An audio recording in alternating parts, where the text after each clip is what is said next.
तो Indian national Lokdal का अब एंड आ गया? बिल्कुल, मुझे लगता है इस परिवार का एंड आ गया। जब 2024 के चुनाव को देखते हो, क्या आप 1977 वाला चुनाव जब इंदिरा गांधी ब्रूट पावर के अंदर थी? एग्जाम्पल मैं दे सकता हूँ, लीडिंग अखबार के रिपोर्टर को बदलवा दिया गया, चैनल के रिपोर्टर की नौकरी ले गई, विज्ञापन का शिकंजा कसा हुआ है।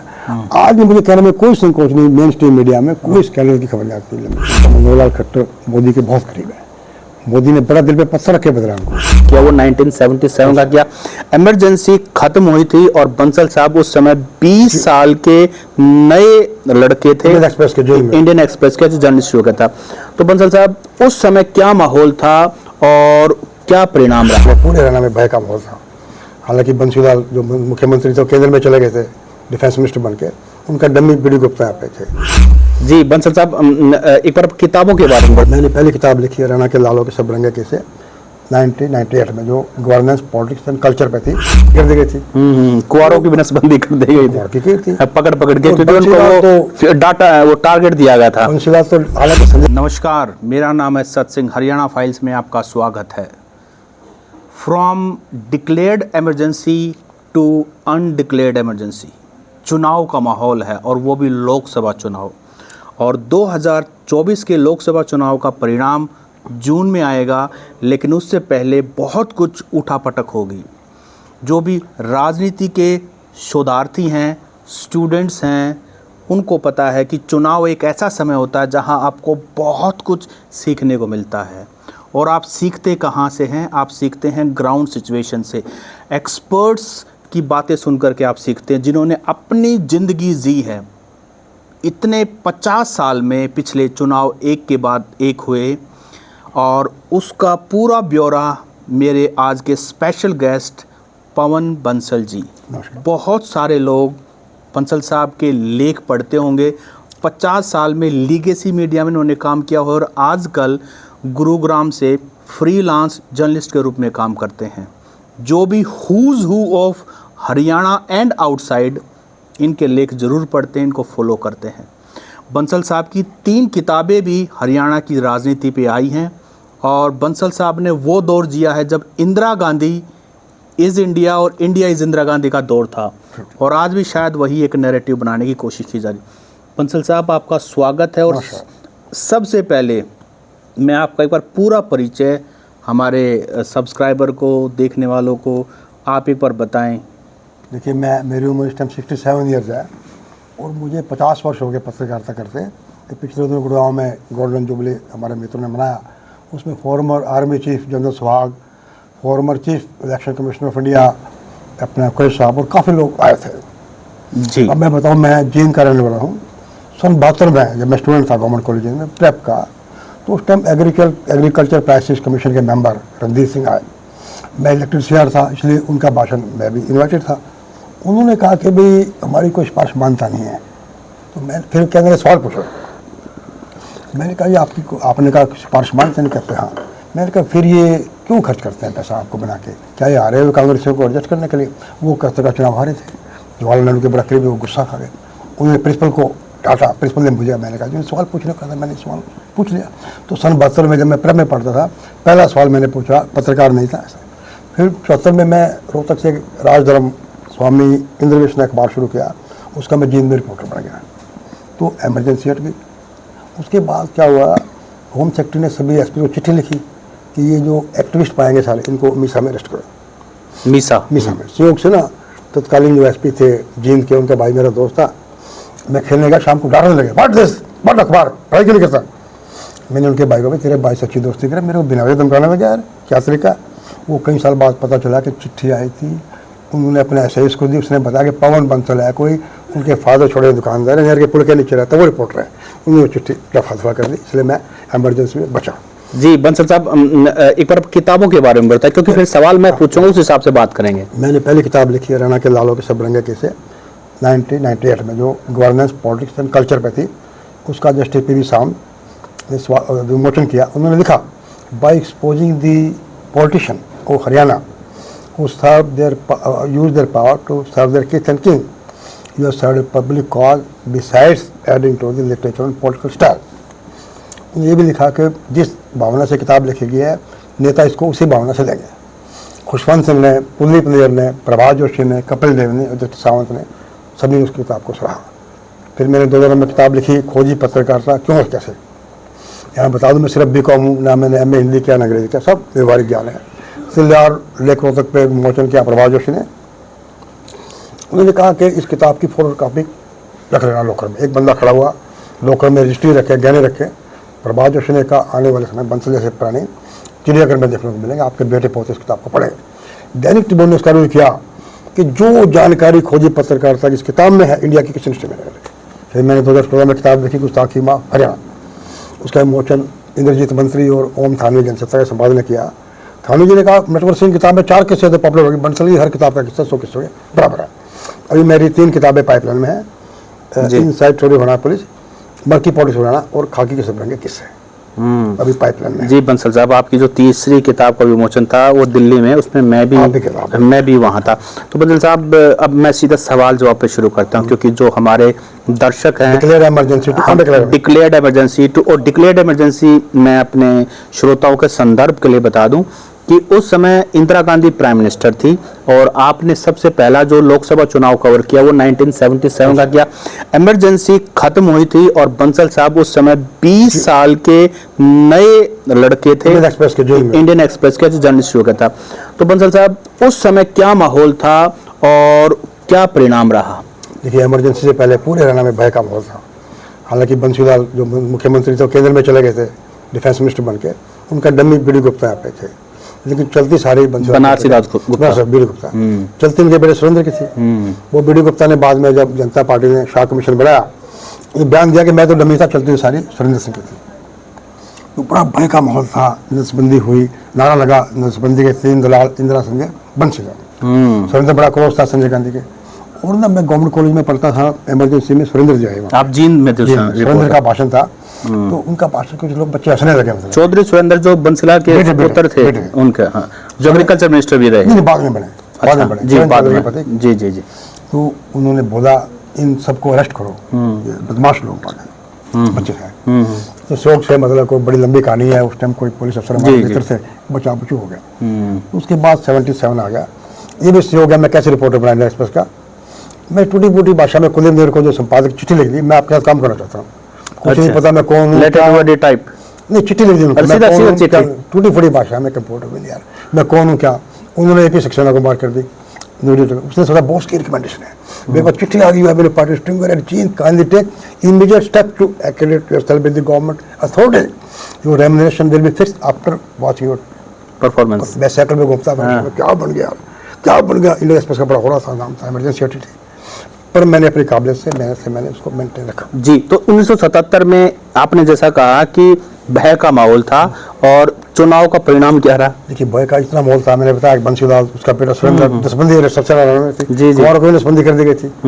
कुंवारों की नसबंदी कर दी गई थी, पकड़ के, क्योंकि उनको डाटा वो टारगेट दिया गया था। बंसीलाल तो हालांकि संजय गांधी का कार्यक्रम बड़ा अच्छा था, जनता नेता का अच्छा कार्यक्रम था, पर अफसरों टारगेट पूरा करने के लिए पकड़ के नसबंदी कर दी। Bansilal defence minister of country, Chandravati ने हरा दिया भिवानी से उनको। अब वहां से ना पहले चरण सिंह ने कहा, चंद्रावती ने लोकसभा चुनाव लड़ा, भिवानी से लड़ा और बंसीलाल को हरा दिया। मतलब कि पहले ना वो बंसीलाल जिसका टेरर था, पहले ना चरण सिंह ने देवलाल को तैयार किया। देवलाल की हिम्मत नहीं चुनाव लड़ने की, देवलाल की बंसीलाल के मुकाबले चुनाव लड़ने की हिम्मत नहीं, जो कि बाद में डिप्टी प्राइम मिनिस्टर बने। चंद्रावती को तैयार किया गया रिलक्टेंटली, बंसीलाल को उड़ा दिया। अब तो यानी कि ये लोगों का गुस्सा था, वो मैं डमी कैंडिडेट थी। मैं हरा के बताऊं, केंद्र में रायबरेली में राजनारायण ने इंदिरा गांधी को हरा दिया, इंदिरा गांधी को। तो यानी कि उस इंदिरा गांधी को जिसको कभी Indira is India, India is Indira कहा गया, पूरे उत्तरी भारत में इतना बड़ा भवाल था, लोगों में विस्फोट बन के उभरा। जो चुनाव घोषित हुए लोग प्रतीक्षा कर रहे थे, बड़ा इंतजार कर रहे थे कि शादी की तारीख में दूल्हा इंतजार करते हैं, दूल्हा इंतजार करे चुनाव आया। तो वो इमरजेंसी का इम्पैक्ट था, आप ये कह सकते हैं। डर था, तशद्दुद था, बदल लेना चाहते थे। तो 1977 के बाद अगला चुनाव आपने कौन सा कवर किया? तो 77 में 80 का मिड टर्म पोल। अच्छा, मिड टर्म पोल हुआ, तब जनता पार्टी चली गई थी शासन आपसी फूट करके, तब फिर कांग्रेस वापस आ गई थी। उस टाइम बाईवा का कुछ नहीं था। मैं तो 77 में था, तशद्दुद था, डर था। और ये लगता, और डॉक्टर आईबी ने इंदिरा गांधी को बोला कि तुम जीत रही हो, उसने अच्छा, आईबी ने रिपोर्ट दी प्राइम मिनिस्टर को कि आप जीत रहे हो, तो उसने आईबी ने ये रिपोर्ट सही दी थी या डर के मारे मैनिपुलेट किया था? आईबी का तो आपको पता है, मतलब वो जो कहते हैं म्यूजिक टू ईयर। अच्छा, आईबी स्लाइड स्टेट में जो उसको अच्छा लगता है, हाँ, बॉस को जो अच्छा लगता है। तो उस चक्कर में आके इंदिरा गांधी ने चुना। दूसरा, उसके अलावा पूरे विश्व में बदनामी हो रही थी कि देश में इमरजेंसी लगा दी, वो भी एक दबाव था। तो चुनाव की घोषणा होगी, घोषणा होते ही लोग दिन सड़कों पे आ गए।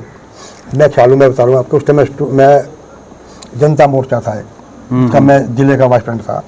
अनाज मंडी जिले में जलता हुआ था, इंदर सिंह शौकन जो कैंडिडेट थे, मैंने 40 मिनट भाषण दिया था उसमें। के बाद तो उसके बाद मैं यही जानना चाहता हूँ, उसके बाद फिर चुनाव होते रहे, देवीलाल, बंसीलाल, भजनलाल आपस में रोटेशन चलता रहा। 84 में हुआ जी, फिर 89 में हुआ, देवीलाल ने तख्ता पलट दिया सारा, सारे विपक्ष को इकट्ठा करके ना राजीव गांधी को सत्ता से हटा दिया।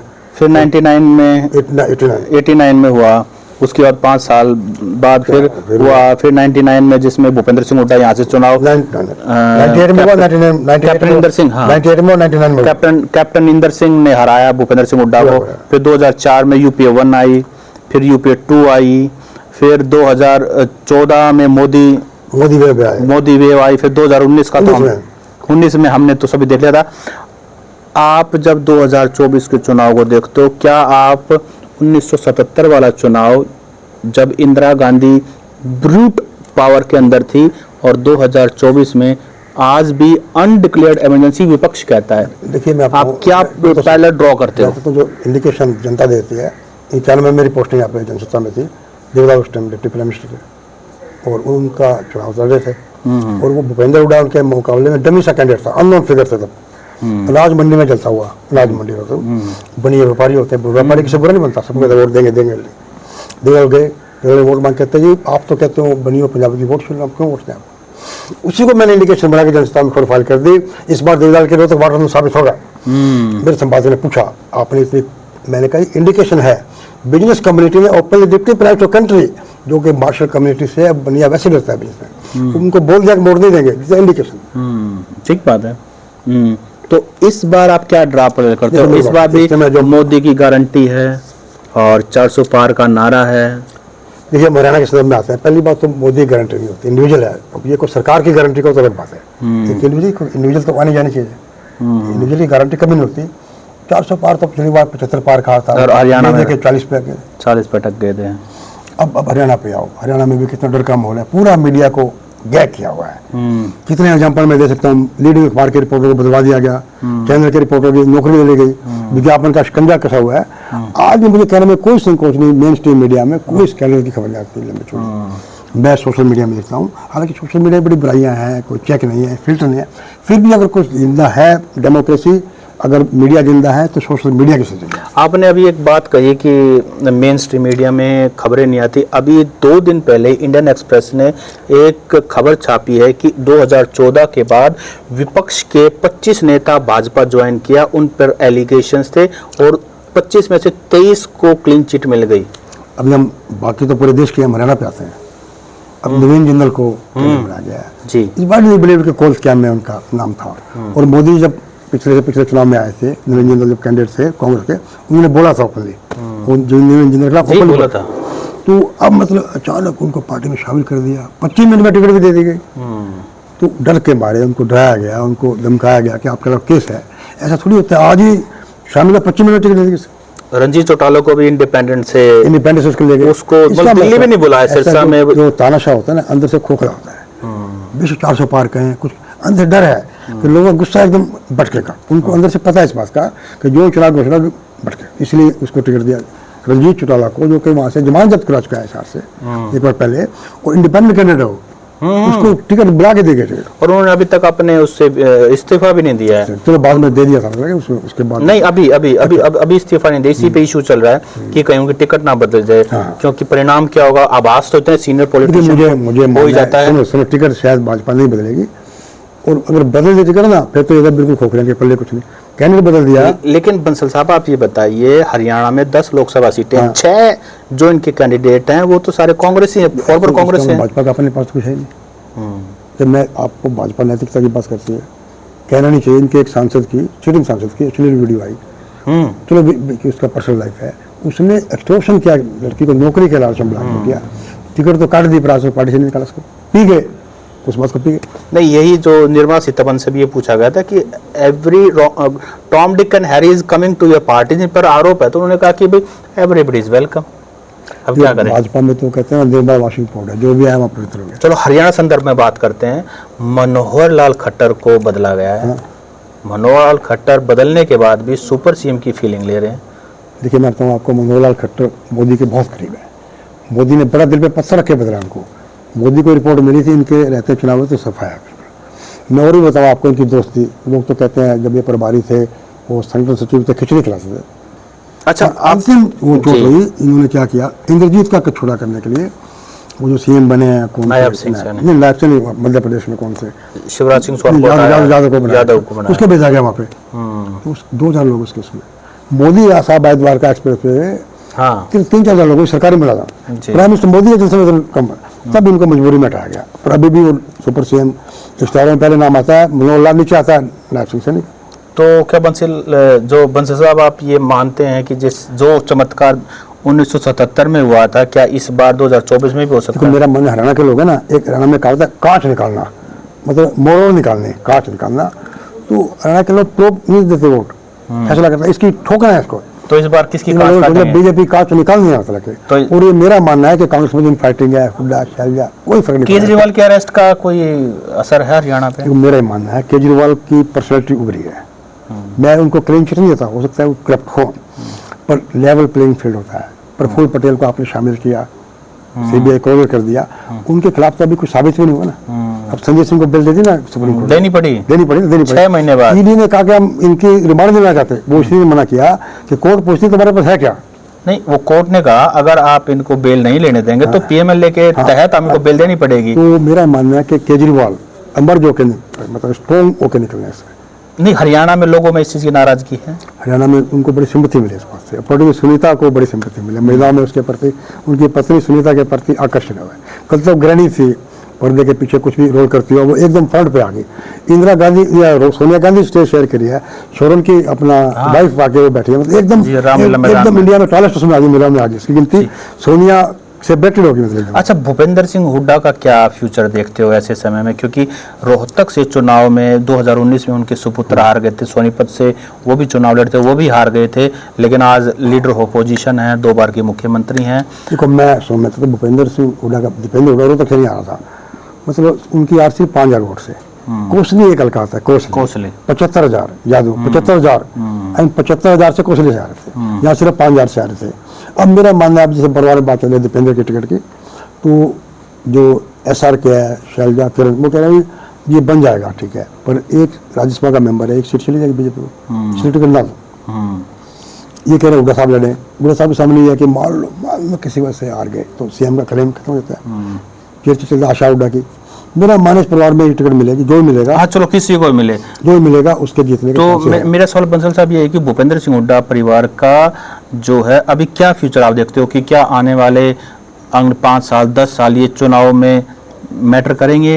लोकसभा चुनाव जीत जाएगा जो लड़ेगा। और हुड्डा साहब के इतने केसेस चल रहे हैं लैंड स्कैम के, मानेसर लैंड स्कैम है, इंडस्ट्रियल प्लॉट है, एरियल का है, वो देर सवेर उसमें उनका फैसला आएगा, तो लटके ही रहेंगे उसमें, तो उसमें लटके रहेंगे। तो मुझे नहीं लगता ये परिवार सीएम की रेस में है, MP बन जाएंगे। हाँ MP बन जाएंगे, डिप्टी सीएम तक का भी कुछ, डिप्टी सीएम की जरूरत, लेकिन बात तो चीफ मिनिस्टर की है, सारी पावर सीएम के पास। तो लेकिन अगर भूपेंद्र सिंह हुड्डा जैसा नेता जिनके पास MLA भी हैं, जिनके पास अनुभव भी है, अगर फिर भी पक्ष में बचता ही कौन है? तो मैं बताऊँ आपको, MLA की बात 2005 में चुनाव हुआ, MLA 67 में से 40 MLA बजरंग के साथ थे ना, हुड्डा साहब के साथ नहीं थे। सोनिया गांधी ने उनको बना दिया, सारे उधर हो गए, हुड्डा साहब के साथ हो गए, जैसे अब नायब सिंह सैनी के साथ है, हालांकि उनके पास पर्सनली तो ये सिस्टम होता है, मतलब कि जिसका सिक्का चलता है उसका। मान लो उस टाइम वीरेंद्र सिंह बन जाते सीएम, तो वो कहते भाई बनना ही था, भाई छोटा राम का नाती है, देखो शैलजा बन जाती, भाई दलबीर की छोरी है, इसने बनना था। मान लो बजरंग को बनाते, भाई PhD है, इसी को बनाना था, मजबूरी है, लोग तो एकदम नैरेटिव बनाता है। जी, तो बंसल साहब आप देखते हैं कि कांग्रेस पार्टी एक हो गई चुनाव लड़ेगी लोकसभा? देखो मेरा मानना है कि अंदर से कुछ भी ना हो, पर इकट्ठे जाएंगे, इनके निकल जाएंगे। मेरा तो यहाँ तक मानस बात फर्क नहीं पड़ेगा, हुड्डा अलग अलग भी लड़े हैं, इनके अंदर मतभेद भी हो, लोगों ने ये मन बनाया है कि हमने तो बीजेपी के कैंडिडेट को हराना है, तो उसको कौन जिता सकता है? सबको पता है जसपा नहीं हरा सकती, अब चौधरी नहीं हरा सकता, उनके कांग्रेस ही हरा सकती है। 7 प्लान खिंच जाएंगे ऐसे, नदी के दो किनारे, एक तरफ अंदर भगत है बीजेपी सपोर्ट, एक जो बीजेपी को रहना चाहते हैं। तो इंडियन नेशनल लोक दल का अब एंड आ गया आप? बिल्कुल, मुझे लगता है इस परिवार का एंड आ गया। रंजीत चुनाव लड़ रहा है, वहाँ से बड़े वीक विकेट पे है। अभिक चौड़ा भी लड़ रहा है, वो वीक विकेट पे है। दुष्यंत लड़ेगा, वो भी वीक विकेट पे है। हाँ, दुष्यंत या दिग्विजय कोई भी लड़े वीक। कभी इस परिवार का सिक्का चलता था, कभी देवीलाल ने 87 में 88 में न्याय चलाकर पूरे देश में विपक्ष को इकट्ठा कर दिया और राजीव गांधी को हटा दिया। तब मद्रास में भी देवीलाल के जलसों में चुनाव हुआ थे, कवर में टाइम मैगजीन में देवीलाल कवर पर छपता था। ये शख्स थे जब पुत्र मुँह में अंधे हुए चला के, उसमें मिस्र महम कांड हुआ, बहुत कुछ हुआ। फिर सबसे परिवार में फूट होगी, सबसे बड़ी बात है। थोड़ा सा कन्विक्शन होगी, ओल्ड एज होगी, एक ओल्ड एज का भी फर्क होता है ना, कन्विक्शन होगी। फिर उनकी पार्टी में भी खराब हो गया, दुष्यंत और अलग हो गए। अब दुष्यंत का मुझे जो रिपोर्टें मिली हैं, दुष्यंत की इतनी फाइलें बना रखी हैं बीजेपी ने, जो ही चुनाव लोकसभा खत्म होगा, विधानसभा का शुरू होगा, क्रैकडाउन होगा उसको टेरराइज करने के लिए। तो कभी ये जो बीजेपी ने एक नया नैरेटिव सेट कर दिया कि कैसे गवर्नेंस करने, सबको दबा करके, क्रश करके, क्या जो भी पार्टी पावर में आएगी बीजेपी के अलावा, आपको लगता है शायद अब सभी को वो रास्ता खुल गए हैं, सभी इसी तरीके से? मैं बताता हूँ आपको, अब ये बॉन्ड की बात चल रही है, इलेक्टोरल बॉन्ड्स हर बंदे लूटा है, या कांग्रेस की चली या टीएमसी की चली, जहाँ जिसका दाव चल रहा है। पर लेकिन जनता में इतना ओपिनियन हो गया है, इतनी जागरूकता आ गई है, तो अब कोई सरकार जो मान दूसरी आएगी वो इतना देर करके नहीं कर पाएगी। तो 10 में से कितनी सीटें आप देखते हैं? देखो, ये तो बड़ा ना, आई मीन बड़ा बेग सा सवाल है, कितनी आती है कितनी आती है, अभी तो कैंडिडेट डिक्लेयर नहीं हुए। जब तक लेकिन बट विपक्ष पार्टियां एक फेयर चांस है उनके पास। मेरा मानना है कि कम से कम 3-4 पे तो आज स्टैंड करती है कांग्रेस। अच्छा, एक लास्ट सवाल बंसल साहब, पहले जब आप चुनाव कवर करते थे तो उस समय इन्वेस्टिगेटिव स्टोरीज बहुत आती थी चुनाव के वक्त, लेकिन अब एक इंडियन एक्सप्रेस की तो हम बात कर लेते हैं, भी आई है, लेकिन बाकी तो पत्रकारिता में भी। देखिए, हम हरियाणा के संदर्भ में बात करें, मानता हूँ मैं इंडियन एक्सप्रेस और हिंदू स्टोरी करता है, लेकिन हरियाणा में तो उनका बहुत कम इंटरेस्ट है ना, सर्कुलेशन भी बहुत कम है हरियाणा में, उनका सर्कुलेशन भी कम है। और फिर हरियाणा में ना चंडीगढ़ से एडिशन तो निकलता है, कोई लंबी चौड़ी स्टोरी तो कर देता है चंडीगढ़, फील्ड की कोई स्टोरी नहीं। लेकिन हिंदी मीडिया भी तो है। हिंदी में कौन सा है, हिंदी में कौन सा मीडिया है? मैं ओपनली कहता हूँ, जितने हिंदी के अखबार हैं सबका बुरा है। मैं आपको एग्जाम्पल देता हूँ, 2009 में कांग्रेस पार्टी ने 2 पेज खरीदे थे सारे हिंदी अखबारों में, 2 पेजों में जो ही मेट्रो भेजते वो छपना था, कोई करनाल के रिपोर्टर के नाम से, कोई रोहतक। आप पेड मीडिया की बात करें? सर 2 पेज, पेड न्यूज़ की बात। चलो उससे अगली है, 2 पेज खरीद लिए, 6 बजे उनको भेजनी थी, अलग अलग भेजनी थी, सहयोग से सभी को एक ही खबर चलेगी, एक ही मैटर चलेगा, सारे अखबारों में एक ही मैटर छपा, रिकॉर्ड जाके एक्सपोज हुए, सारे अखबारों में एक ही मैटर छपा।